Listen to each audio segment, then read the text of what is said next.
A man drowns after jumping into a pond in the town of Gouverneur. It happened off Quarry Road. That's near the village. 7 News reporter Thomas Caffarella tells us more from the scene.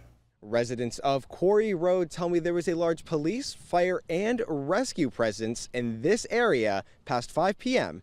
on Tuesday. It started with state police responding to a call for a potential drowning.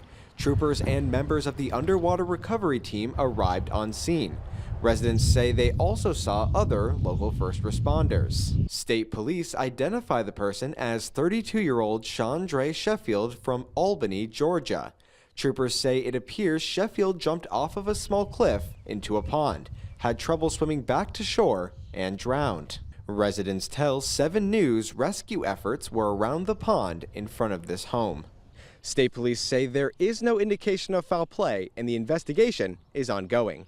Reporting from Quarry Road, Thomas Caffarella, 7 News.